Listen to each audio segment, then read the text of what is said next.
Yesterday, I was telling y'all about a bunch of women that tried to steal a bunch of clothes down here in Detroit, in downtown Detroit. $13,000 in clothing stolen. Let me bring y'all up to speed of what's happening over in the city. Lululemon on Woodward Avenue, a nice, safe spot downtown to shop for clothes. You just went to Lululemon. What'd you get? 2 pairs of shorts. Wonderful. Or just a window shop. I can't afford that. But what you might not expect, this is the scene of a crime. 5 women are accused of being part of a retail theft ring, targeting Lululemon stores across Metro Detroit. State police were tipped off that they'd be hitting up this one on Monday. Right downtown. Well, all the security is at. You want to try something like that? We had some huge ones. And when these ladies walked out of the store, arms full of clothing, guess who was waiting for them? That's right, the cops. They busted them. They found $13,000 worth of. Now that street right there that you're looking at, I walk down that street every single day. Every day I'm walking up and down that street. That is Woodward Avenue. I bet y'all didn't know that street right there was the first paved road in America. The first paved road in America. And they decided that they wanted to come to my city. I can't believe it. I can't believe it. I can't believe it. Clothing, and they're expecting that these ladies were responsible for much, much more. It's a lot of clothes and a lot of money. He ain't kidding. Police believe the 5 women are responsible for up to $125,000 stolen from Lululemon stores. I mean, $125,000? That's a lot of revenue. That's a lot of retail. Yeah. It's a lot of retail. That's crazy. The 5 women accused awaiting arraignment and being investigated by the state police fraud unit. If convicted, the only outfits these accused thieves will need come in orange. Listen. Get out of my state. Don't come to my state. Don't come to my city. Don't come nowhere around here trying to steal. I know y'all been stealing in California and Seattle and San Francisco and New York and Chicago. We not having that here. We not having that here. Get on out. Get gone. Get gone now. Get gone now. We not having that here. No more. It's safe. We got our good white folks and our Asian folk and our black folk and our Arabic folk and our Hispanic folk, and we got the people over in Mexican town, and we be getting it popping, and we are having a good time. We don't want nothing. As a matter of fact, it's 313 Day.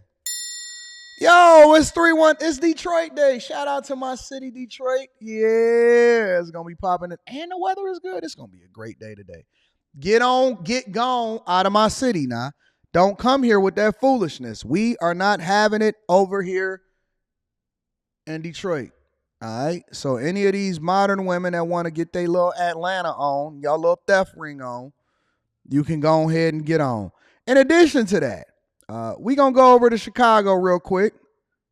A man decided that no.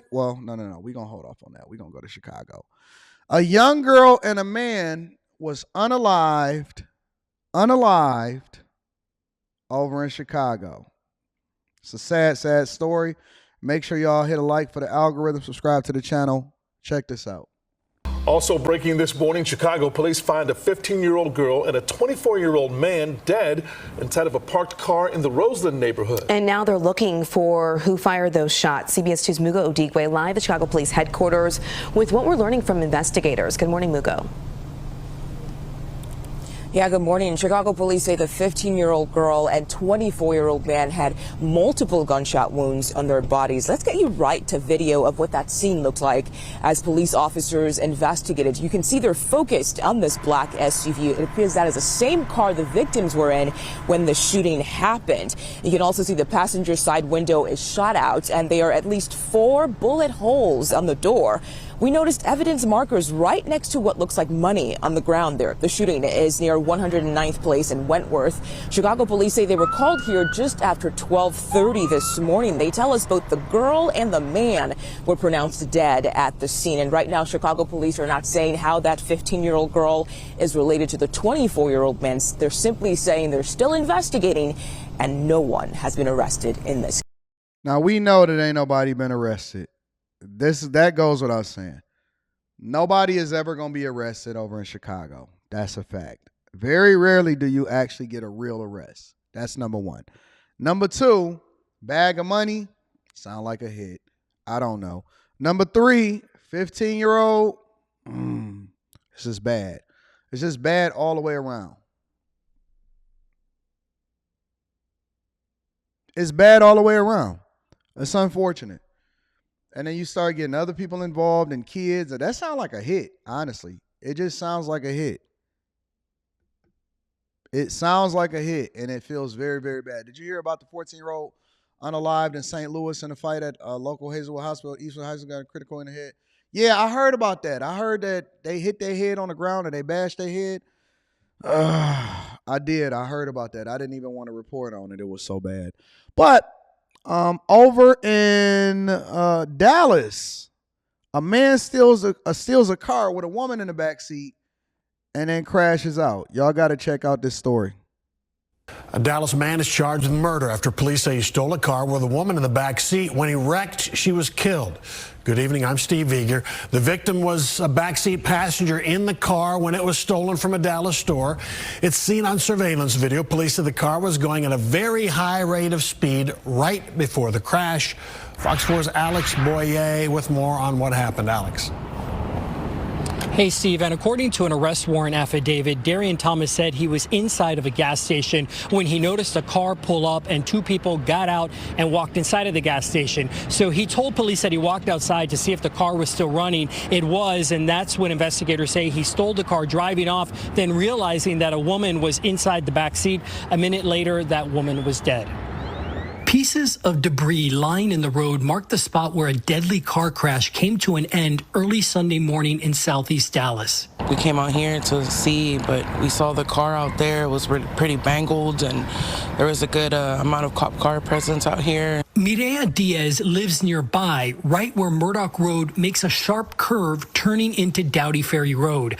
According to Dallas police, a man later identified as Darian Thomas stole a black Honda Accord from the parking lot of this Fox gas station located approximately a mile away on Murdoch Road. Police say the owner of the car and her husband went inside the gas station but left the car running with a friend lying down inside. What we know at this point is that he stole the vehicle from a nearby business with the victim in the back seat, and then he sped away and then crashed, hitting a pole. A security camera from a nearby home on Murdoch Road captured the car speed by before crashing into a power pole. You see the car burst into flames upon impact. The girl, unfortunately, she was out on the street and people were still trying to pass by. The victim, who was ejected from the stolen car, was identified in an arrest affidavit as Karen Mariela.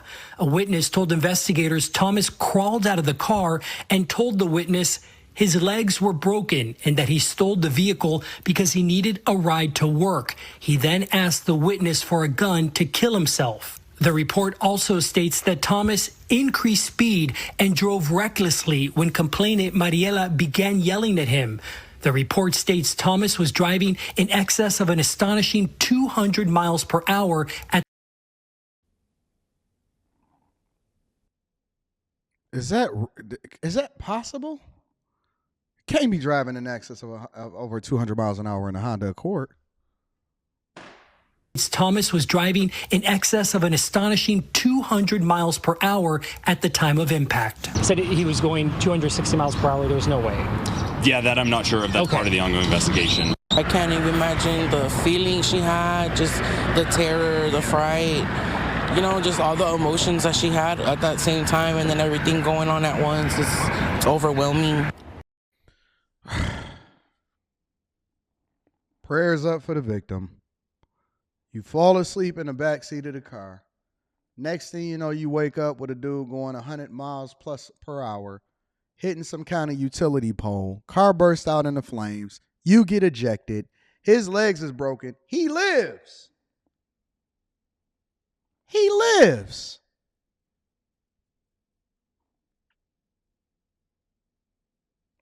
Why is it that the drunk drivers, the thieves, and all of them, how come they always live? How come they always live? I don't understand that. So your whole life is encapsulated in roughly a 1.5 minute circumstance of you falling asleep in the back seat. You wake up, dude is speeding that got a tattoo on his neck. You get ejected from the car, and that's just the end of your life. That's crazy. That is absolutely crazy. Wow. What a way to go out. What a way to go out of this world. Such a beautiful young lady. Don't know what her future was ahead of her. We don't know if she had kids. We don't know who loved her. We don't know what her family was. Worked the next morning. Everybody just getting reports saying she got ejected from a car because the dude stole a car and was going out 100 miles an hour.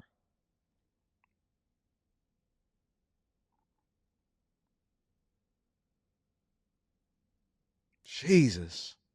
Life is precious, man. It's very, very precious. It is so precious. We act like we got to respawn, and it is unfortunate.